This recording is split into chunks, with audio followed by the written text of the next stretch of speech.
Shalom, meus amados, graça e paz. Quero deixar uma mensagem aqui exclusiva, exclusiva para casais, para os casais e para aquele que também sonha em um dia ter a sua família, a sua esposa, e também você que sonha em ter o seu esposo. Eu quero deixar uma palavrinha exclusiva para você.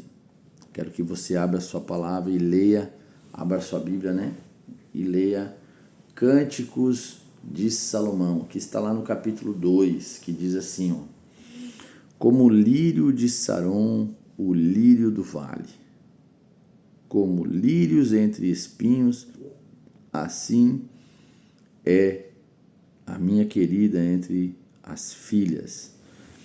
Vamos ressaltar aqui versículos importantes. Esse primeiro versículo, Salomão está falando sobre a exclusividade.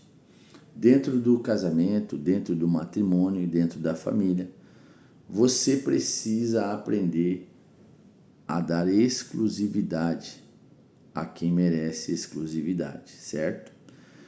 Você que é esposo, marido, precisa tratar a sua esposa com exclusividade. Salomão está ressaltando aqui sobre a sua amada, sobre a sua amada, que ela é exclusiva, ou seja, ela não é igual, ela não é a mesma pessoa, ela não deve e não merece o mesmo tipo de tratamento de que você dê a outras pessoas, certo? E aí também entra o caminho da honra, A honra é exatamente isso, é o tratamento que você dá à pessoa, certo? Então, se você é uma pessoa que honra, você vai aprender a diferenciar aqueles que merecem honra e do que não merece honra, certo? Jesus mesmo fala isso, Dê tributo a quem merece tributo, dê honra a quem merece honra e dê poder a quem merece poder, certo? Então esse é o primeiro ponto que eu quero deixar para você meditar. Salomão está dizendo, como lírios entre espinhos, assim é a minha querida entre as filhas. Olha a comparação que Salomão faz, Entre os espinhos, ela é lírios, É poderoso, cara? Entre todas as mulheres, você é a mais bela. Poderoso, Exclusividade. Guarde essa palavra. Aprenda a tratar o seu cônjuge ou a sua cônjuge com exclusividade. Amém? Dê a ela o direito e também o lugar de honra na sua vida. Segundo ponto. Semelhante à macieira, A esposa ou ao esposo, entre as árvores do bosque, assim é meu amado entre os filhos. Sob sua sombra me sentei a suspirar profundamente, e seu fruto foi doce ao meu paladar. Olha aí, essa é uma parte importantíssima para você, homem, e também para você, esposa. Salomão está falando o seguinte, semelhante à macieira, é o meu esposo. Entre as árvores do bosque, assim é o meu amado. Entre todos os homens, sob a sua sombra, me sentei a suspirar. Sabe o que é isso? Segurança. Homem de Deus, a mulher precisa encontrar em você segurança, certo? Segurança, ela precisa ter segurança para descansar, para se alimentar, para receber tanto na parte física como também na parte espiritual. Ela precisa se assentar debaixo da tua sombra e receber, É isso que Salomão está falando nesse versículo 3. Semelhante à macieira entre as árvores do bosque, ou seja, é uma diferença que existe, É uma diferença.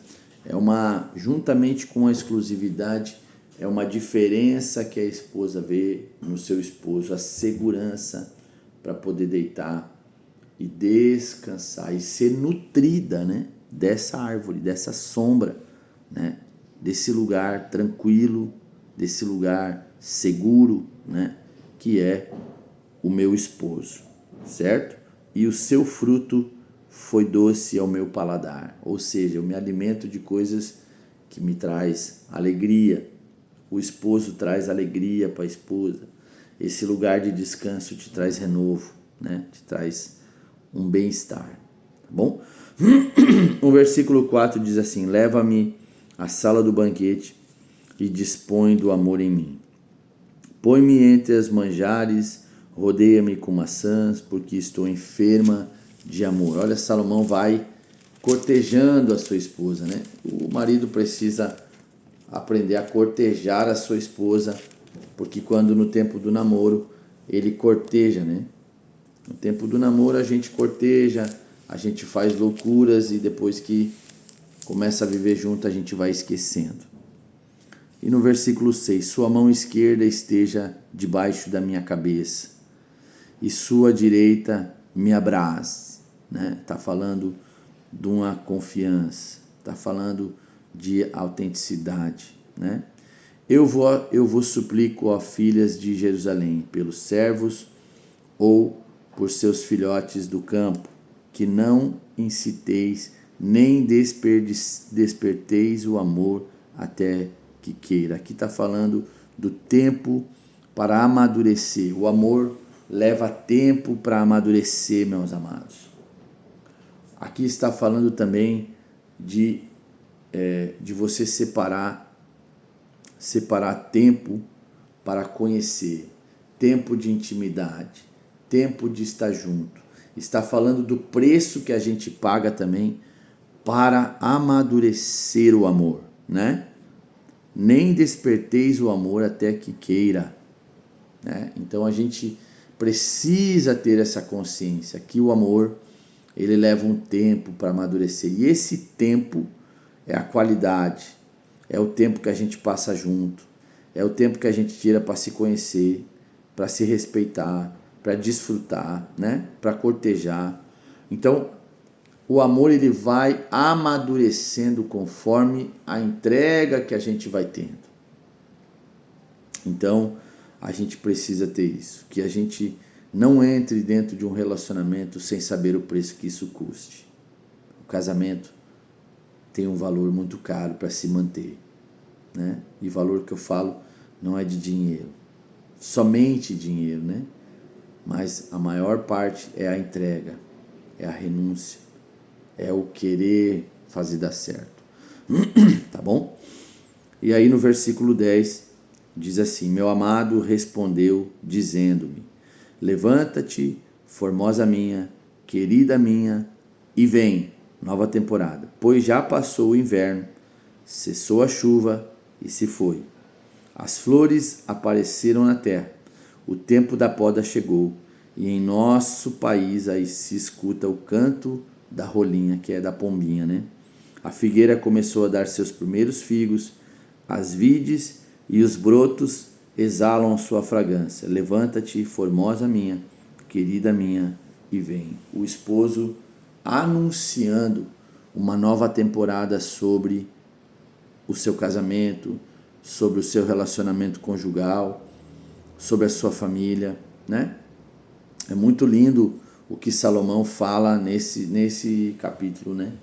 Nesses versículos aqui, que são muito poderosos. Ele vai nos dando um caminho para que a gente tenha um casamento saudável, para que a gente tenha um relacionamento saudável, né? Existe dentro do casamento as estações. Nem sempre as estações são favoráveis, nem sempre as estações são boas. Às vezes a gente passa por estações ruins, estações difíceis, mas em todas elas, se a gente estiver junto, se torna mais fácil. Um ajuda o outro, um se alegra, toma um chimarrão junto, come junto, descansa junto, né? Nada melhor que um dia após o outro. E aqui Salomão fala da importância do homem ser um homem de Deus, um sacerdote, um homem que se levanta para Deus, né? porque é Ele que anuncia a nova estação. Ele ouve do Senhor e Ele avalia. Ele está atento às estações, Ele está atento aos momentos, Ele caminha com Deus, Ele ouve o Senhor, Ele caminha na palavra. Então Ele começa a chamar a sua esposa para esse lugar de uma nova temporada. Ei, preste atenção, né? Levanta-te, Ele diz, desperta, né? Sai desse lugar de tristeza, de melancolia e se levanta, formosa minha, né? E vem, é um chamado. O homem precisa chamar sua esposa para esse lugar. Pois já passou o inverno, já passou o tempo difícil, o tempo da dificuldade, o tempo do problema. Já passou, né? Cessou a chuva e se foi. Foi embora aquele tempo ruim. Foi embora aquele tempo de nuvem, né? Agora as flores começaram a aparecer na terra. Começou a brotar os frutos, né? A nossa entrega, a nossa devoção começou a brotar. O tempo da poda chegou. Que é a poda o quê? Vai tirando os excessos, chegou o tempo de tirar os excessos. Agora a gente vai avaliar o que deu certo e o que não deu, e a gente vai remover o que não deu certo. E vamos continuar naquilo que dá certo, porque vai crescer mais, né? Em nosso país se escuta o canto da rolinha, o canto dos pássaros, o canto da pombinha, né? Coisa mais linda é você olhar uma pombinha sentada. Então chegou esse tempo, chegou esse novo tempo. A pombinha está sentando. Lembra quando Noé passa pelo dilúvio e ele solta a pombinha, né? É uma nova temporada, uma nova estação que começa a surgir, né? A figueira começou a dar seus frutos, a gente vai começar a colher os frutos. Vamos começar a se alegrar. Vamos começar a sentir a presença de novo, se alegrar de novo, desfrutar de novo. Vamos sentar na mesa de novo. E aí, por último, diz lá no versículo 15: apanhai para nós as raposas, as pequenas raposas que destroem as vinhas que estão em flor. A gente precisa perceber aqui que a gente precisa discernir os pequenos problemas. As raposinhas significa os pequenos probleminhas no meio do matrimônio. As queixas, as coisas que não estão bem resolvidas, as coisas que não estão colocadas na luz, né? O que destrói uma parede nunca é uma coisa muito grande, às vezes é um cupim que a gente não percebeu, uma coisinha que está no meio do relacionamento está incomodando. Avalie, né? Avalie e remova isso, para que não destrua a sua vinha, para que não destrua o seu fruto. Cuide, tome cuidado. No versículo 16, meu amado é meu, e eu sou sua. Ele é o que apacenta entre os lírios. Pertencer um ao outro. Você, marido, e você, esposa, precisam pertencer um ao outro. Que vocês possam ser um, né? O desejo do Senhor para nossas vidas é que a gente se torne um com Ele, e também dentro do casamento a gente precisa ser um. Um pensamento, uma decisão, um projeto, um sonho, um caminho. Nós precisamos caminhar para o mesmo lugar. Deus te abençoe. Um forte abraço.